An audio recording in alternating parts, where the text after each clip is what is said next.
Տեսա, որ դուք աջակցում եք հաղթանակ դաշինքին, նրանցից ինչ սպասելիքներ ունեք, ընտրություններում ձեր ձայնը իրենց եք տալու։ Անպայման։ Ինչու՞։ Ինչ են արել։ Որովհետև հենց հատուկ մենակ նրա համար, որ ինքը Էջմիածնեցի է, գիտի Էջմիածնեցու հոգսն ու ցավը,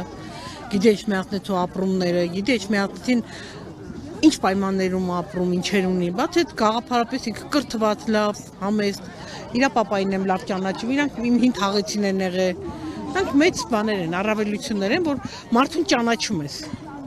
Ես անձամբ ոչ մեկ գիտեմ, ոչ իման չունեմ, իմ համար տեխնատուներ, որ այն մարդը, որ իմ քաղաքը կվերանորոգի, կվերակառուցի, կծաղկացնի, ես այն մարդու կողմն եմ կանգնած միշտ։ Իսկ Սեբակին ես հավատում եմ 100%-ով։ Պարոն Խաչատրյանը ընդդիմադի տեխնատու է, մենք տեսնում ենք, որ մեր երկրում ընտրություններից մի քանի ամիս անց փաստացի երկու քաղաքի դեպքով տեսանք, որ ընդդիմադիր տեխնատուին դուրս են թողնում ուղակի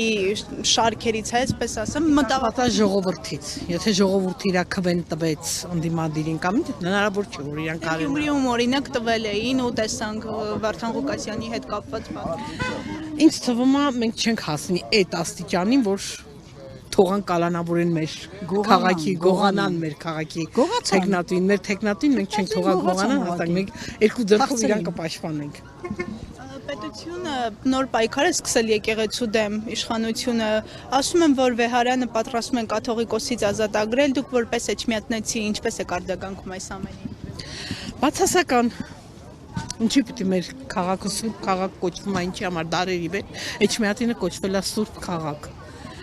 Հիմա կաթողիկոսը ինչեր արել, ինչեր չի արել, դա իր գործն է, բայց մեր Վեհարանին, մեր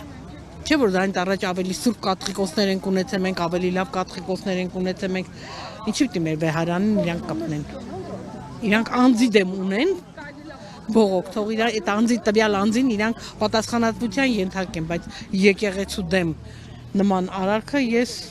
բացասական եմ գնահատում։ Ոչ միայն կաթողիկոսի, մենք տեսնում ենք նաև կալանավորված այլ հոգևորականներ, Արագածոտնի թեմի առաջնորդը Միքայել Աջապահյանը։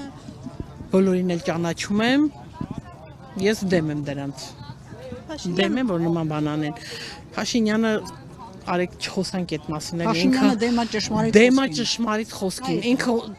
առաջնորդվում է ստալինյան գաղափարախոսությամբ։ Իրանից խելացիներին ինքը չի հանդուրժում։ Իսկ դա շատ սխալ է, երկիր տանմա կործաննան մեր։